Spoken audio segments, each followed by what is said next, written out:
Eh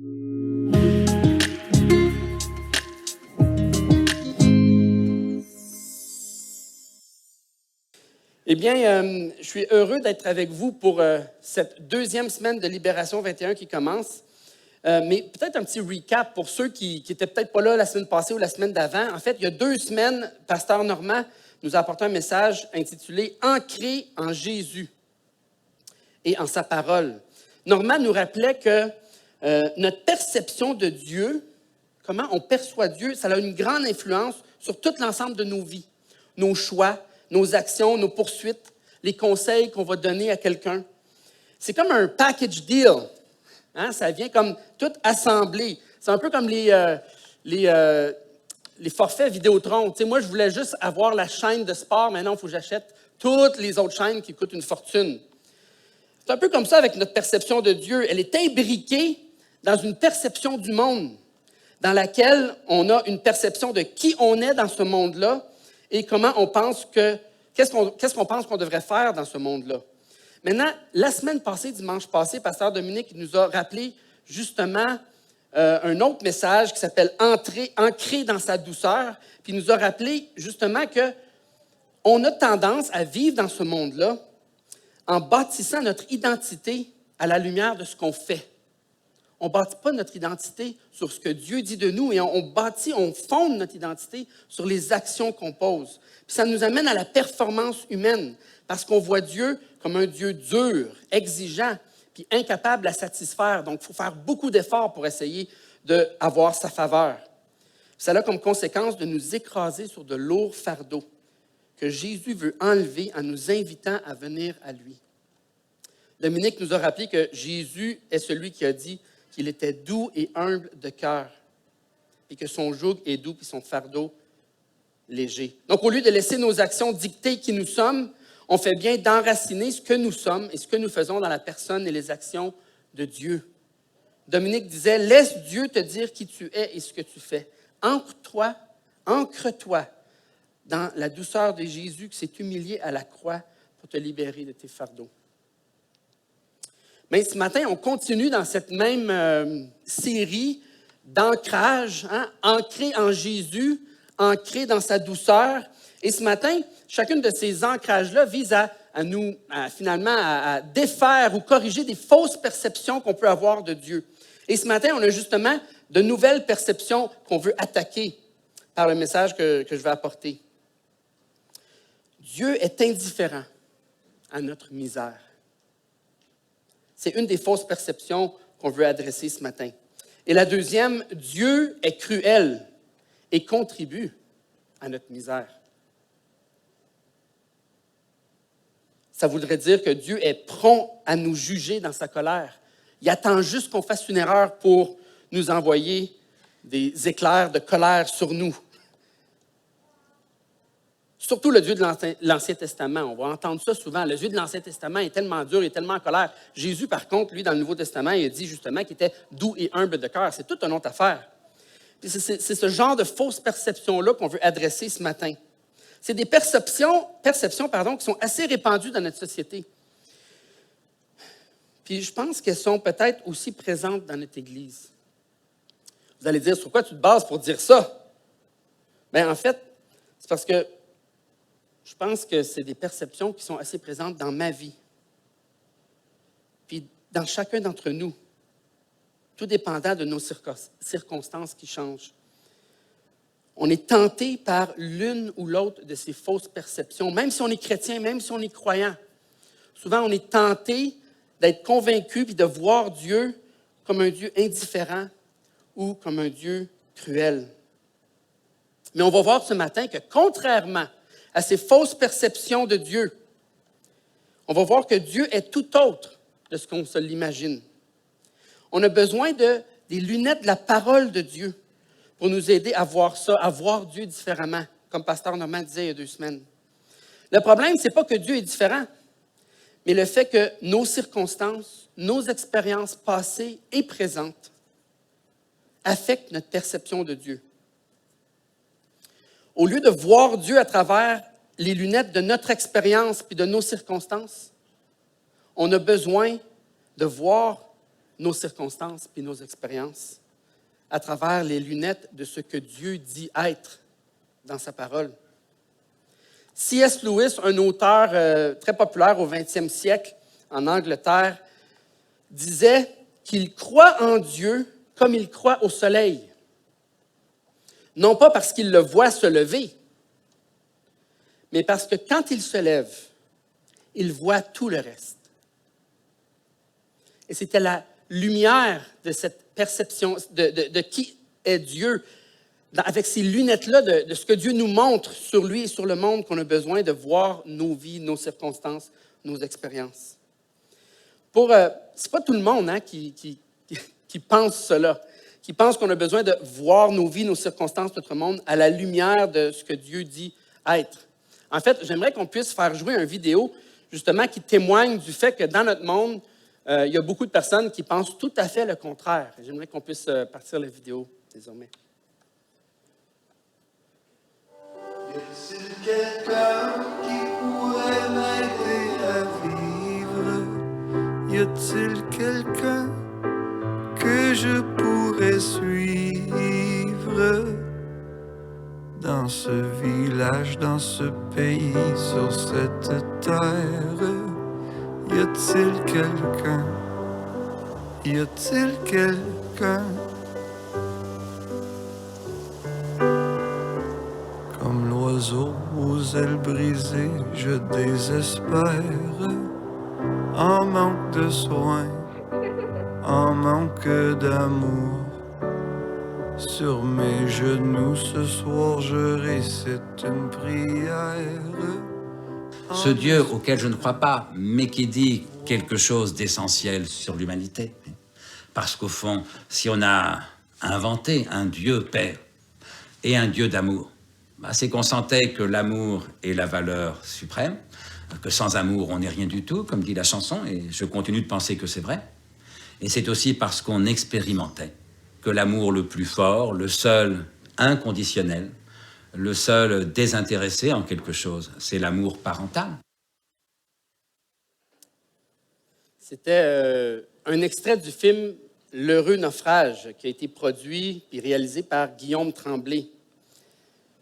Peut-être que tu es comme la personne dans ce chant de Damien Robitaille à te demander s'il y a quelqu'un pour t'aider à vivre ce matin. Quelqu'un que tu peux suivre. Quelqu'un pour prendre soin de toi, pour combler ce manque d'amour que tu ressens. Mais peut-être pas du tout.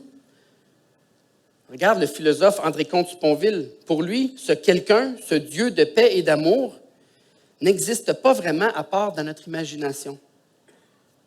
Il a été inventé par les humains comme un mécanisme de survie. Ça serait dans ta tête que ça se passe. Dans ta tête que se passe ce besoin de paix, ce besoin d'amour, mais c'était tellement fort qu'il a fallu qu'on invente un Dieu plus grand que nous pour essayer de subvenir à ce besoin-là qu'on a. Une illusion, comme dirait Richard Dawkins dans son livre « Pour en finir avec Dieu ».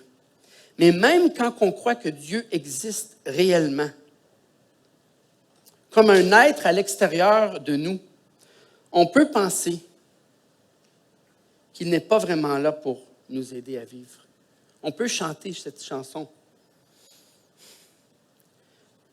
de Damien Robitaille. Puis je vous dirais que, sans l'avoir littéralement chanté, je peux être un de ceux qui l'a chanté dans son cœur, de temps en temps. On peut penser qu'il n'est pas vraiment là pour nous aider à vivre. On peut arriver à voir Dieu comme indifférent et même cruel. Puis, j'aimerais nous mettre devant une première question face à ce constat-là, que même en tant que chrétien, de temps en temps, on peut, puis même pour certains, pendant une longue période de temps, arriver à cette fausse conception de Dieu-là. On peut se demander la question, d'où ça vient? Pourquoi est-ce qu'on finit par avoir ces fausses perceptions de Dieu? Puis j'aimerais répondre un peu comme le philosophe le fait. Je crois qu'on projette sur Dieu nos dispositions et nos expériences. On projette sur Dieu nos propres dispositions. Lui, il disait, on veut la paix puis on veut l'amour, fait qu'on a inventé un Dieu de paix puis un Dieu d'amour.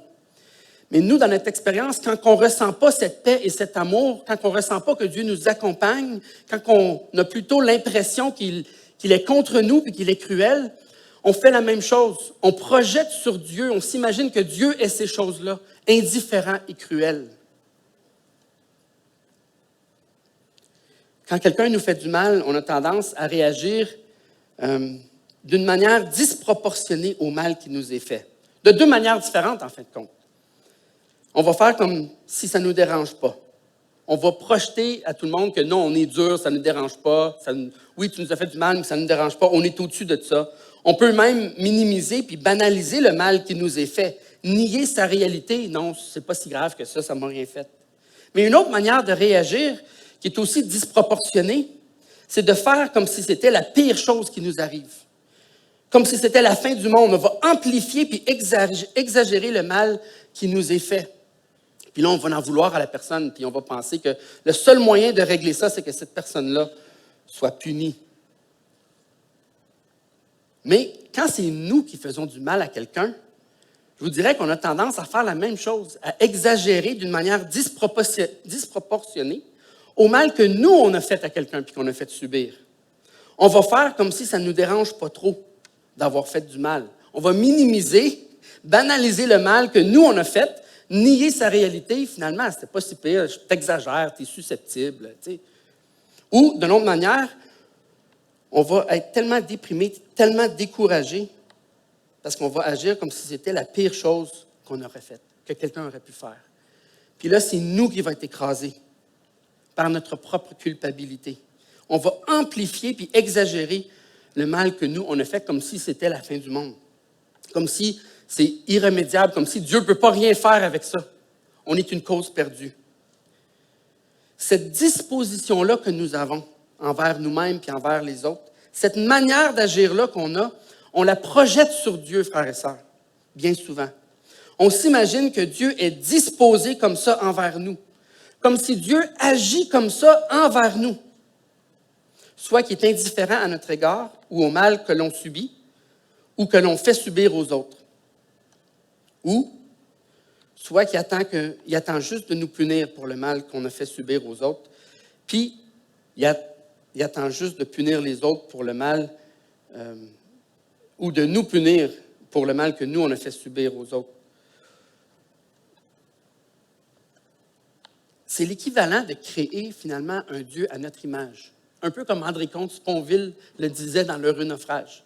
Comme d'inventer un Dieu qui sort de notre imagination, au lieu de se baser sur ce que Dieu nous dit de lui-même dans sa parole.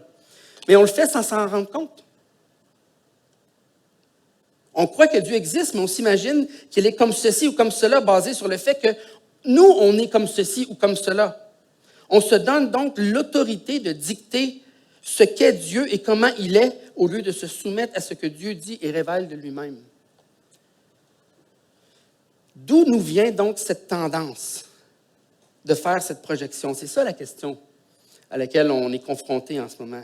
Si Dieu existe et qu'il nous a créés, qu'il nous a placés dans ce monde, pourquoi ce n'est pas plus clair que ça de savoir qui il est et comment il agit? Pourquoi c'est si compliqué pour nous les humains?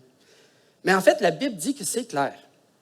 Dans la mesure où on est des êtres finis, pas infinis, qui peuvent savoir quelque chose à propos d'un Dieu infini, on a quand même limité dans qu'est-ce qu'on peut, comment clair que ça peut être pour nous, parce qu'on n'est pas Dieu. Mais malgré ça, c'est quand même clair. Malgré notre finitude humaine, c'est quand même clair, nous dit la Bible.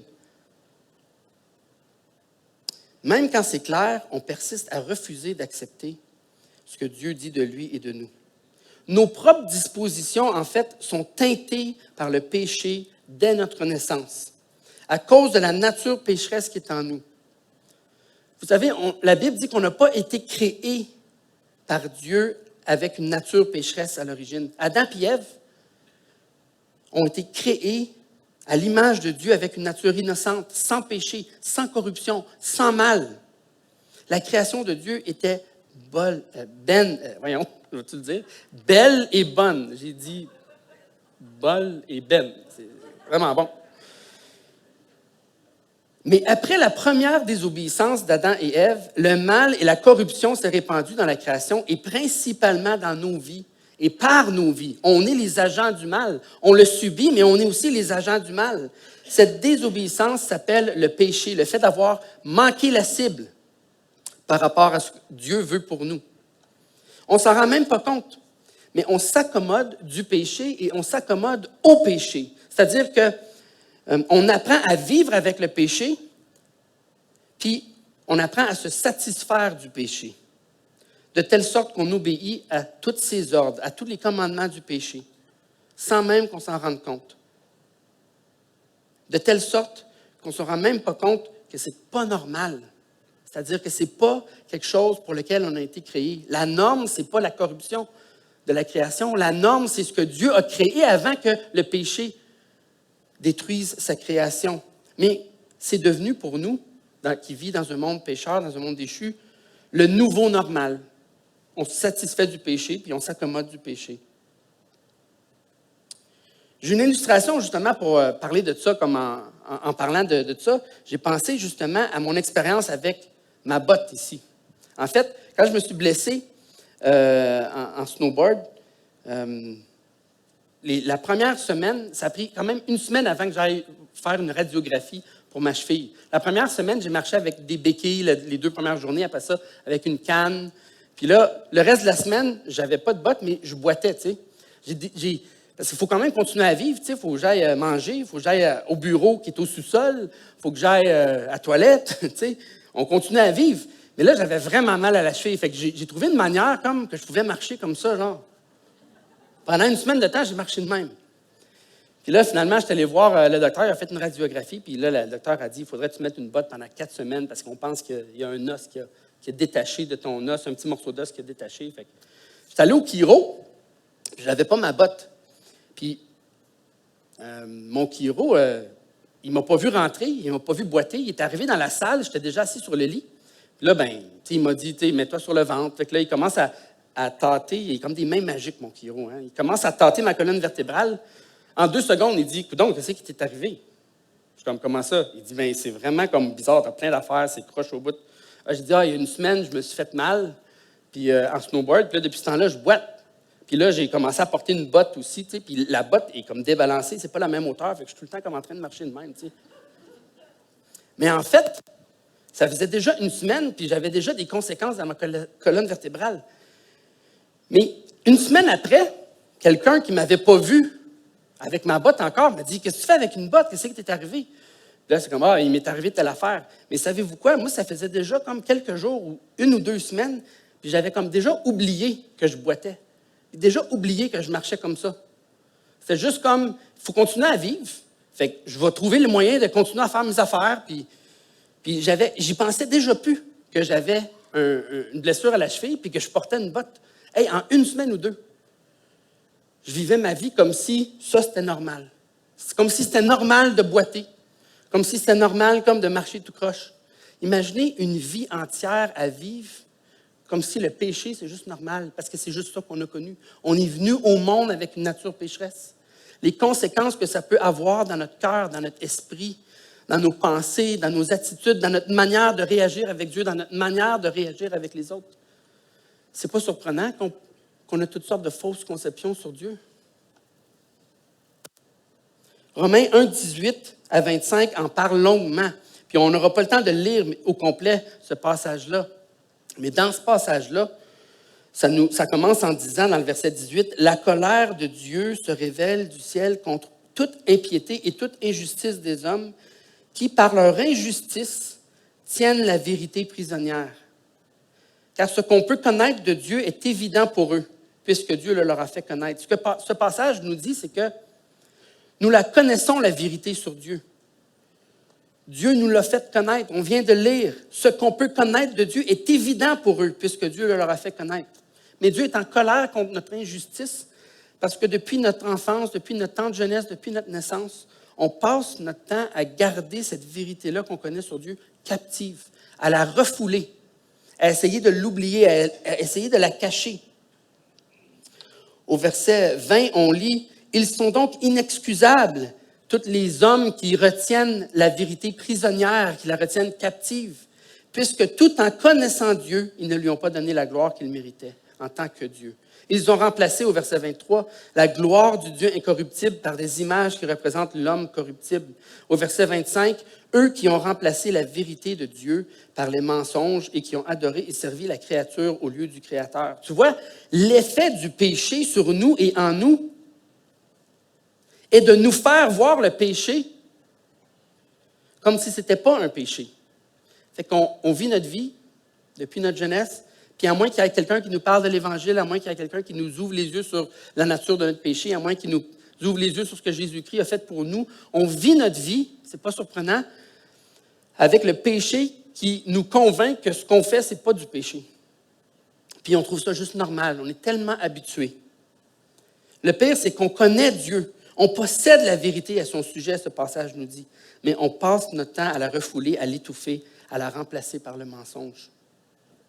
Nous voilà donc avec des fausses perceptions de Dieu. Tour à tour, on expérimente, puis on fait expérimenter l'indifférence puis la cruauté dans notre monde et dans nos vies. Puis on se dit, alors, Dieu doit être indifférent. Puis Dieu doit être aussi cruel, parfois. Par contre, Dieu nous dit dans sa parole, « Moi, je ne suis pas comme vous. Je ne suis pas un être humain. » À certains égards, Dieu est comme nous, parce qu'on a été créé à son image. Mais Dieu dit, par rapport à ça, je ne le suis pas. Je n'agirai pas comme les humains agissent habituellement devant le mal. Je ne serai pas indifférent, dit Dieu. Je vais intervenir. Et quand je vais intervenir, je ne le ferai pas avec cruauté, contrairement à tout ce qu'on pourrait s'imaginer sur Dieu. Parce que moi, dit Dieu, je suis riche en miséricorde. Et ce matin, notre sujet, c'est justement ça. C'est pas ancré en Jésus, mais on veut s'ancrer en Jésus. C'est pas ancré en sa douceur, mais on veut s'ancrer dans la douceur de Jésus. Mais c'est ancré dans sa miséricorde. Le mot miséricorde, c'est quand même un vieux mot qui vient d'un mot latin, misericordia. C'est pas un mot comme qu'on entend si souvent que ça. Je ne sais pas si vous entendez ça comme plusieurs fois par jour ou par semaine, le mot miséricorde. Fait que ça vaut la peine de juste s'arrêter comme quelques secondes pour se demander, mais qu'est-ce qu'on veut dire par miséricorde? Ancré dans sa miséricorde. Qu'est-ce qu'on veut dire par le fait que Dieu est ni indifférent ni cruel, mais qu'il est miséricordieux? Bien, ça a à voir avec recevoir ou non la punition que l'on mérite pour des fautes ou des péchés que l'on a commis. Ou un autre sens de miséricorde, c'est la compassion, le souci que l'on a envers la misère d'un autre. Dans le dictionnaire, on définit miséricorde par pitié qui se manifeste par un acte de bonté. Puis là, je suis allé voir la définition de pitié dans Antidote. Ça dit « sentiment de sympathie qui rend sensible aux souffrances d'autrui et fait souhaiter qu'elle soit soulagée. » Je suis allé voir sympathie parce que ce n'était pas encore clair. Puis ça dit « partage de la douleur ». Une autre définition de pitié, c'est l'idée d'éprouver de la pitié, de la compassion pour quelqu'un. C'est comme un synonyme de la compassion, de la pitié, la compassion, la sympathie. Et dans Antidote, dans le dictionnaire, justement, il y a une autre définition à laquelle je suis arrivé, puis c'est la définition de la clémence. Être clément. Démontrer de la clémence envers quelqu'un. Qu'est-ce que c'est? C'est la vertu qui consiste à pardonner les offenses, à atténuer les peines, les châtiments qu'on devrait infliger. Donc, on est dans une situation où quelqu'un mérite d'être puni, châtié, puis la miséricorde, c'est d'avoir de la pitié pour cette personne-là qui est dans cette misère-là, qui est dans cette position difficile-là, jusqu'au point où on ne va pas le punir, mais on va pardonner son offense, puis ne pas lui donner ce qu'il mérite. C'est de ça qu'on parle quand on parle de la miséricorde. Puis quand on va dans la Bible, on va voir, si vous utilisez différentes versions bibliques, que ce soit la Bible Second 21, la Bible du Sommeur, la Bible Darby en français, la Bible Louis II ou à la Colombe, j'en ai vérifié plusieurs. On utilise plusieurs mots français pour traduire différents mots hébreux ou grecs. L'Ancien Testament a été écrit en hébreu, le Nouveau Testament est écrit en grec. Puis, on utilise plusieurs mots pour traduire ces différents mots-là. Et ce sont comme des mots qui sont utilisés de manière interchangeable. C'est quasiment comme des synonymes. Fait qu'un de ces mots-là, par exemple, si on prend le psaume 136, il y a un refrain qui revient toujours dans le psaume 136 où on est appelé à louer Dieu. Pourquoi? Parce que son amour dure à toujours dans une des versions. Mais dans une autre version, c'est « car sa bonté dure éternellement ». Puis dans une autre version, c'est « car sa bienveillance dure à toujours ». Et encore une fois, « car sa miséricorde dure à toujours ». C'est tout le psaume 136, mais traduit de manière différente. Miséricorde, pitié, compassion. Même le mot grâce et bonté sont utilisés de manière comme interchangeable pour traduire ce même concept-là. L'adjectif miséricordieux est traduit par quelqu'un qui est plein de grâce, plein de bonté, plein de compassion, même plein de tendresse dans un des versets, dans une des versions. Compatissant, c'est l'action d'avoir de la miséricorde pour quelqu'un, de pardonner, de faire grâce, d'être clément. Donc, dans le reste de ce message, je vais utiliser ces expressions-là de manière comme interchangeable, moi aussi. Les textes bibliques qu'on va consulter vont aussi, on les utilise, comme vous allez voir, comme des synonymes. Mais ce dont parle la miséricorde ici, ce dont on parle, on va voir que c'est quelque chose qui nous amène à voir que Dieu n'est pas indifférent. Il a pitié de notre misère. Puis on va voir aussi que Dieu n'est pas cruel. Il est un puits sans fond de miséricorde. Il est riche en miséricorde. Un puits sans fond de miséricorde. Une fontaine, on pourrait dire, de miséricorde. Donc, premièrement, Dieu n'est pas indifférent. Il a pitié de notre misère. Dans Osée, chapitre 11, verset 8, on lit justement un texte où Dieu parle de son peuple, qu'il appelle Éphraïm ou Israël. Dans Osée, chapitre 11, verset 8. Puis ça nous montre que Dieu, justement, n'est pas indifférent, mais il a pitié de notre misère. À partir du verset 7, on lit « Mon peuple », c'est Dieu qui parle, « est enclin à s'éloigner de moi. On les rappelle vers le Très-Haut, mais aucun d'eux ne se lève. Comment te traiterai-je, Éphraïm? » Éphraïm, ici, c'est le nom du peuple de Dieu. « Faut-il que je te livre à l'ennemi, Israël? » Encore une fois, Israël, Éphraïm, c'est fait référence au peuple de Dieu. « Dois-je te traiter comme Adma, te rendre semblable à Tseboïm? » Adma, Tseboïm, c'est deux noms de villes qui avaient été détruites par le feu et le soufre lorsque Sodome et Gomorrhe ont été détruits par Dieu. C'était des villes qui entouraient cette région-là, puis qui ont été totalement détruites et anéanties. Donc, dois-je te traiter comme ces villes? Et Dieu qui continue, « Je suis tout bouleversé. Je suis rempli de compassion. » Son cœur est bouleversé. Son cœur est changé à propos de son peuple qu'il doit juger dans sa justice. Son peuple s'est rebellé. Son peuple est enclin à s'éloigner de lui. Il les appelle, mais aucun d'eux ne se lève. Qu'est-ce que Dieu va faire? Dieu, à cause de sa justice, devrait les juger, devrait les punir, devrait leur donner ce qu'ils méritent. Mais Dieu déclare, « Je suis tout bouleversé. Je suis rempli de compassion. » Dans Jérémie 31, verset 20, on lit un passage similaire. Le prophète Jérémie au chapitre 31, verset 20. Et les premiers presque 30 chapitres, 29 chapitres de Jérémie, c'est vraiment une série de condamnations, puis d'annonces, de prophéties, de destruction sur le peuple de Dieu et sur les ennemis du peuple de Dieu, parce qu'ils se sont rebellés, parce qu'ils se sont éloignés, parce qu'ils ont désobéi, et Dieu doit les châtier à cause de sa justice. Mais à partir du chapitre 30, on a une série de chapitres de consolation, où Dieu dit, non, ce n'est pas ça le mot final. Ce n'est pas ça le dernier mot. Et au verset 31 de Jérémie, au verset 20, on lit un passage, un verset très similaire. Encore une fois, le nom du peuple de Dieu ici est Éphraïm.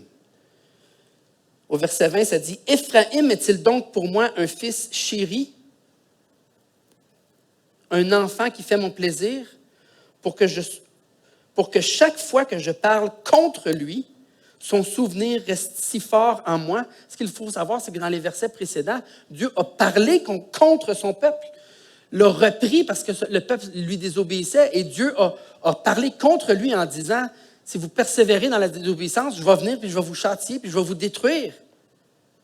Mais voilà qu'au verset 20, il dit, est-il donc pour moi un fils chéri, un enfant qui fait mon plaisir, pour que chaque fois que je parle contre lui, son souvenir reste si fort en moi. Chaque fois que Dieu pense puis parle contre Éphraïm, il y a un souvenir qui vient et dit, je ne peux pas faire ça à mon peuple, c'est mon peuple chéri, c'est mon fils.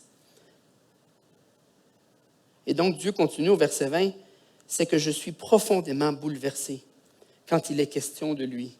Je ressens beaucoup de compassion pour lui, déclare l'Éternel.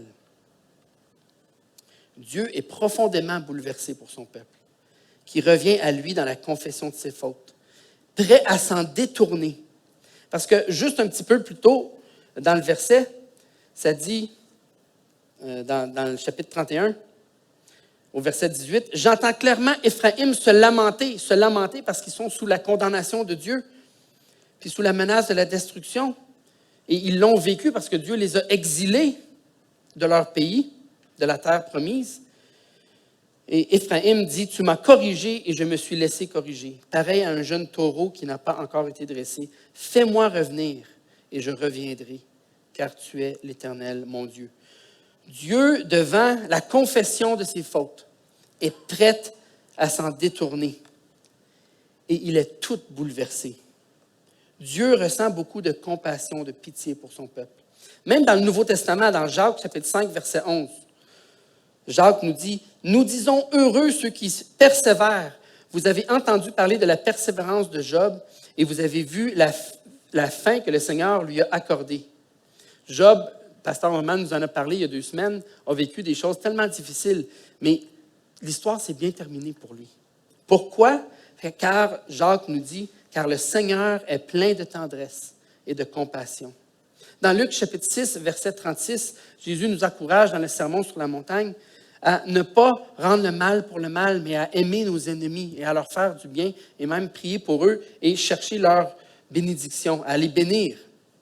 Au verset 36 de Luc chapitre 6, Jésus va dire « Car il est bon pour les ingrats et pour les méchants » en parlant de Dieu. Dieu est bon pour les ingrats et pour les méchants. Soyez donc pleins de compassion, tout comme votre Père aussi est plein de compassion.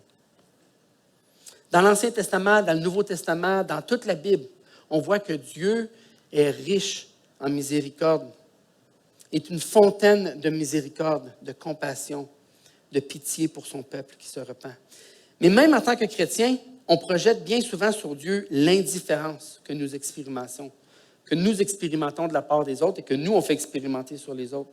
Mais Dieu, au contraire, nous dit dans sa parole qu'il est plein de compassion, rempli de bonté et de tendresse. Ne voyons pas Dieu comme on se voit nous-mêmes ou qu'on a tendance à voir les autres. Dieu n'est pas indifférent. Il se soucie de notre misère, même quand nous, on est la source de notre propre misère. Dieu intervient. Et quand il le fait, il n'est pas cruel. Justement, c'est la deuxième fausse conception. Dieu n'est pas indifférent, mais Dieu n'est pas non plus cruel quand il choisit d'intervenir. Il n'intervient pas seulement pour nous punir, comme s'il prenait plaisir à nous punir et nous châtier. Non, justement, dans Osée, on retourne dans ces 2 passages-là de l'Ancien Testament. Si on les continue à lire, on avait lu Osée 11, chapitre 11, verset 7. Mais si on continue la lecture, Dieu il dit « Je suis rempli de compassion » à la fin du verset 7 et à la fin du verset 8, Et il dit « Je n'agirai pas en fonction de l'ardeur de ma colère. Je renonce à détruire Éphraïm, car je suis Dieu et non pas un homme. Je suis saint au milieu de toi. Je ne viendrai pas avec colère. » Ce que Dieu dit ici, c'est que Dieu n'est pas comme nous. Nous, on a tendance à voir Dieu comme nous, on agirait naturellement à cause qu'on est animé par le péché, à agir avec vengeance, agir avec colère, à vouloir faire payer les autres. Mais Dieu dit, je ne suis pas un homme parce que je suis Dieu et que je ne suis pas un homme, je n'agirai pas en fonction de l'ardeur de ma colère. Je suis saint au milieu de toi, je ne viendrai pas avec colère. Vraiment intéressant que Dieu est en train de dire, Moi, je ne suis pas un homme. Vous, là, ça serait votre tendance à vous punir puis à vous haïr dans un cycle sans fin. Mais moi, je ne suis pas comme ça. Moi, il y a un terme à ma colère. Ce n'est pas comme ça que je veux agir avec vous lorsque vous vous confessez vos fautes et que vous revenez à moi. Encore une fois, dans Jérémie 31, au verset 34, on voit le même genre un petit peu plus loin dans le chapitre 31, Dieu qui dit « Je pardonnerai leurs fautes et je ne me souviendrai plus de leurs péchés. » Voilà la disposition de Dieu. Dieu n'est pas un Dieu cruel qui n'attend juste de nous punir quand on pêche. C'est un Dieu dans sa nouvelle alliance qu'il fait en Jésus, parce que ce verset-là est repris dans Hébreux chapitre 8, puis on comprend que cette nouvelle alliance-là dont Dieu parle dans Jérémie 31, elle est mise en action dans la personne de Jésus-Christ par sa mort à la croix. Dieu dit, je pardonnerai leurs fautes et je ne me souviendrai plus de leurs péchés. Ça me fait penser à un autre passage qui redit la même chose dans Ésaïe chapitre 55, les versets 6 à 9, où Dieu réitère, je ne suis pas comme vous, je ne suis pas un être humain comme vous, qui est livré à son péché, puis livré à sa haine toujours, puis qui ne peut pas s'en empêcher, puis s'en sortir. Dans Ésaïe chapitre 55, le prophète Ésaïe parle au verset 6 de Dieu en disant « Recherchez l'Éternel pendant qu'il se laisse trouver. Faites appel à lui tant qu'il est prêt. Que le méchant abandonne sa voie et l'homme injuste ses pensées. » Donc, évidemment, Dieu, il n'est pas en train de dire « Faites ce que vous voulez, puis je m'en fous. » tu sais. Non, il y a une exhortation ici à abandonner notre voie si on est dans la méchanceté. Puis que l'homme injuste abandonne ses pensées injustes. Qu'il retourne à l'Éternel, au verset 7. Il aura compassion de lui. Qu'il retourne à notre Dieu, car il pardonne abondamment. Lorsqu'on retourne à l'Éternel, lorsqu'on retourne à notre Dieu, il nous dit qu'il va avoir compassion de nous. Il nous dit qu'il va nous pardonner, pas juste nous pardonner une fois, mais abondamment. Et encore une fois, au verset 8, on dit « En effet, mes pensées, mes voies ne sont pas vos voies, déclare l'Éternel. Le ciel est bien plus haut que la terre. De même, mes voies sont bien au-dessus de vos voies et mes pensées bien au-dessus de vos pensées. » Vous, dans vos pensées humaines, dans vos voies humaines, vous dites, on va rendre le mal pour le mal, on va se venger parce qu'il faut faire quelque chose. Mais les pensées de Dieu, les voies de Dieu sont bien plus hautes que nos pensées et nos voies. Comme le ciel est bien plus élevé de la terre, Dieu dit non, moi je vais avoir de la compassion. Moi je veux pardonner abondamment. Dane Ortlund, qui est l'auteur du livre Doux et humble sur lequel on a basé un peu toute la série de Libération 21 cette année, dit justement que le cœur de Dieu, empreint de compassion, confond nos prédilections intuitives quant au plaisir qu'il prendrait à répondre à ses enfants s'il déposait à ses pieds les ruines et le chaos de leur vie. Dieu n'est pas comme vous, dit-il. Même l'amour humain le plus intense n'est qu'un pâle reflet de l'abondance émanant des cieux. À la page 171. Je trouve ça tellement vrai que Dieu n'est pas comme nous. Je vous donne un exemple. Quand un de mes enfants vient me voir avec un jouet brisé pour la 10e fois, pour que je le répare, ma réaction, c'est « Pas encore! Tabarouette! Ça se peut pas! Encore une fois! Pourquoi tu ne fais pas attention à tes affaires? » Je vous donne un exemple concret de ça. Ma fille Frédéric, qui est assise juste là dans la première rangée, a une toile dans sa chambre à coucher sur la fenêtre avec une chaînette pour faire descendre la toile. Je pense qu'il y a comme un stopper qui était supposé être sur la chaînette, mais il est disparu. Puis, si on tire sur la chaînette, sur la toile pour la descendre, puis qu'on la tire trop fort, puis qu'on n'arrête pas de la tirer, comme elle a tendance à faire bien souvent, ce qui arrive, c'est que la chaîne, elle se défait, puis là, elle s'enlève de la raille qui fait tourner le mécanisme.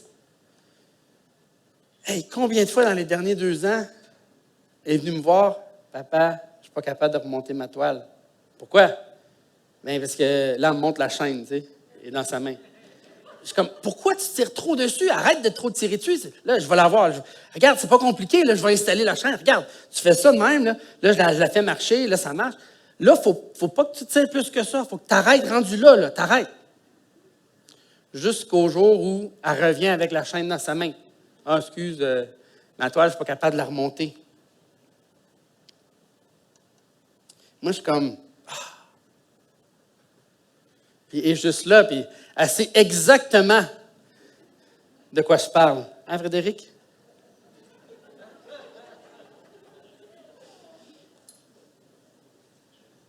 Mais Dieu ne réagit jamais comme ça envers moi.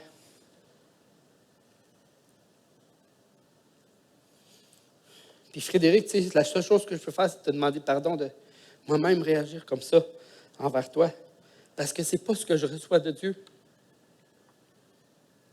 Puis à chaque fois que je ne réagis pas comme ça, comme Dieu agit envers moi, je suis en train de penser puis de tomber dans la tentation que Dieu est encore une fois tanné puis fâché de me pardonner. En se disant, il va-tu comprendre un jour, cet enfant-là? Mais Dieu ne dit jamais ça à propos d'Alex Farley. Puis Dieu ne dit jamais ça de chacun d'entre vous. Si seulement la prochaine fois que ça arrive, je pouvais simplement dire, ah, c'est brisé encore? OK, je vais aller la remettre en place. Puis être joyeux de pouvoir encore une fois aider ma petite fille. Parce que c'est ça que Dieu fait avec nous. Il est joyeux de réparer notre chaos, puis notre messe, puis nos jouets brisés, puis nos vies brisées, puis nos relations brisées.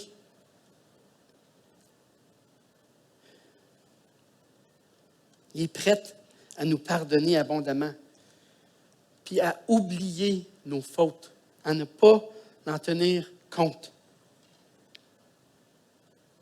Peut-être tu te dis que c'est trop beau pour être vrai tout ça. Tu te dis, avec tout le mal que j'ai commis, que je continue de faire, il doit y avoir une limite à la miséricorde. La grâce et la bonté de Dieu. Mais la bonne nouvelle, c'est que sa miséricorde est sans limite. Elle est illimitée. Dans Éphésiens 2, chapitre 1 à 10, nous lisons dans le verset 4, c'est tout un passage que je ne prendrai pas le temps de lire, mais nous lisons comment dans les versets 1 à 3, nous avons été rebelles envers Dieu, ennemis de Dieu, et que nous sommes morts spirituellement. Morts à cause de nos fautes et de nos péchés. Mais au verset 4, on lit « Dieu qui est riche en compassion ou en miséricorde, à cause du grand amour dont il nous a aimés. Nous qui étions morts en raison de nos fautes, il nous a rendu la vie avec Christ. C'est par grâce que vous êtes sauvés. » Et au verset 8, c'est par la grâce que vous êtes sauvés par le moyen de la foi. Et cela ne vient pas de vous. Dieu, il ne calcule pas la miséricorde qu'il donne. Savez-vous ce que Jésus fait de ceux qui gaspillent sa miséricorde, dit Dan Ortlund? Il redouble de miséricorde. Dieu est riche en miséricorde, c'est justement ça l'idée. Sa miséricorde n'est ni calculée ni prudente, dit Ortlund, comme l'est la nôtre. Elle est non restreinte, elle est abondante, enveloppante, magnanime. Cela veut dire que notre honte obsessante ne constitue pas un problème pour lui, mais la chose même avec laquelle il se plaît à œuvrer. C'est quand on a honte de nos fautes et de nos péchés que Dieu dit « Ah, enfin, je peux me démontrer la miséricorde. » C'est une image, n'est-ce pas? Pour ceux qui sont en Jésus par la foi, il n'y a plus de condamnation. La colère de Dieu contre notre péché que nous méritions, celle qu'on méritait qui tombe sur nous, est tombée sur Jésus. Jésus, par sa mort à la croix, a satisfait la colère de Dieu. En sorte la colère de Dieu ne sera jamais plus dirigée vers nous qui sommes en Jésus. C'est pour ça que si nous voulons être ancrés dans sa miséricorde, nous devons nous ancrer en Jésus et dans son œuvre à la croix. Il n'y a aucune autre solution pour nous, frères et sœurs. Il y a un auteur qui dit quelque chose de vraiment intéressant. Il est 11h10, je ne sais pas si j'ai le temps de le lire, mais Je pense que je vais le lire parce que c'est vraiment, vraiment puissant. À chaque fois que je lis ça, je pleure. Et peut-être que je ne devrais pas le lire parce que ça se peut que je pleure. Mais Milton Vincent, il a écrit un livre qui s'appelle Gospel Primer for Christians, en anglais seulement, mais j'ai une traduction française. Il nous donne comme un rappel de l'Évangile. Puis lui, il croit dur comme fer, puis je suis rendu que je crois ça moi aussi, que c'est important pour nous de se rappeler l'Évangile régulièrement, de se le répéter. Et lui, il dit « rehearse the gospel », c'est-à-dire se le redire, se le rappeler en le lisant. Puis il en a fait une version du message de l'Évangile, si on veut, de l'histoire de la rédemption, en quelques paragraphes. Puis dans une section de ces paragraphes-là, je pense que c'est la section qui me touche le plus. J'aimerais vous la lire. À propos de cette vérité de l'absence de la colère de Dieu sur moi, qui est en Jésus. Ça dit, en me sauvant, Dieu m'a aussi justifié, me rendant juste par son propre décret, me déclarant innocent de tout mon péché et mettant fin à sa colère contre moi. Cette colère, le Christ l'a pleinement apaisée sur l'arbre, quand, portant mon péché, il l'a enduré pour moi. Ainsi, maintenant, Dieu n'entretient avec moi que des rapports de grâce. L'ancienne colère est bannie sans laisser de traces. À chaque jour, je suis fait un peu plus comme je dois l'être. Sa grâce, utilisant toutes choses pour me rendre bon. Oui, même dans les épreuves, la grâce de Dieu abonde aussi et me fait le bien qu'il lui assigne. Et quand je pêche, la grâce de Dieu abonde, assurant que mon statut justifié est saint. Aucune colère ne s'éveille en Dieu à cause de mon péché. Car le Christ l'a apaisé, pour le dire encore. Le cœur de Dieu ne palpite que par une grâce passionnée qui veut jalousement que je revienne dans son étreinte. Dieu n'exige même pas que je me confesse avant de vouloir presser son pardon. Le pardon est dans son cœur depuis le début. Et quand je m'approche de lui pour réparer mon erreur, il court pour me saluer et s'approche de moi, m'embrassant et me baisant, prêt à me libérer. Dieu voit mes péchés et il en est affligé, car quand je pêche, je ne connais pas son amour comme je devrais le connaître. J'aimerais inviter l'équipe de louange parce que pour conclure, j'aimerais qu'on fasse quelque chose ensemble ce matin. Un exercice qu'on va faire ensemble, moi et vous. J'aimerais qu'on puisse lire le psaume 136 ensemble, à haute voix, tous ensemble. Le psaume 136 est bâti comme ceci. Chaque verset est composé de 2 parties. Une première partie qui nous invite à louer Dieu pour quelque chose de spécifique que Dieu est ou fait pour nous. Puis, la deuxième partie, c'est une réponse que l'Assemblée est supposée de répondre. C'est comme ça qui a été bâti pour le peuple d'Israël. Puis j'aimerais qu'on puisse faire ça ensemble. Pour chaque verset qu'on va lire, je vais lire la première partie et j'aimerais que vous répétiez tous ensemble d'une seule voix, car sa miséricorde dure à toujours. Mais quand vous dites « car sa miséricorde dure à toujours », je vous demande de vous souvenir de cette miséricorde manifestée par Jésus à la croix, sur qui la colère de Dieu a tombé, pour qu'il n'y en ait plus une seule goutte qui est dirigée sur nous. Vous êtes prêtes? Psaume 136, verset 1. « Louez l'Éternel, car il est bon. Louez le Dieu des dieux. Louez le Seigneur des seigneurs. Celui qui seul fait de grands prodiges. Celui qui a fait les cieux avec intelligence. Celui qui a étendu la terre sur les eaux. Celui qui a fait les grands luminaires. Le soleil pour présider au jour. La lune et les étoiles pour présider à la nuit. Celui qui frappa les Égyptiens dans leur premier-né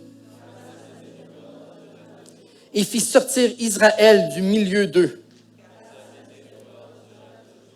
À main forte et à bras étendus. Celui qui coupa en deux la mer Rouge, qui fait passer Israël au milieu d'elle et précipita Pharaon et son armée dans la mer Rouge. celui qui conduisit son peuple dans le désert, celui qui frappa de grands rois, qui tua des rois puissants, Sihon, roi des Amoréens, et Og, roi de Bassan, et donnant leur pays en héritage à Israël, son serviteur. Celui qui se souvint de nous quand nous étions humiliés et nous délivra de nos oppresseurs. Celui qui donne la nourriture à toute chair. Louez le Dieu des cieux. C'était l'histoire du peuple d'Israël dans l'Ancien Testament. Mais j'espère que vous pouvez voir que c'est la même histoire avec chacun d'entre nous. L'ennemi, ce n'était pas Og ou Bassan ou quoi que ce soit. L'ennemi, c'était le péché qui pesait sur nous. Et Jésus est allé à la croix pour que nous puissions vivre et expérimenter. Pas un Dieu indifférent ou un Dieu cruel, mais un Dieu dont la miséricorde durera toujours. Amen.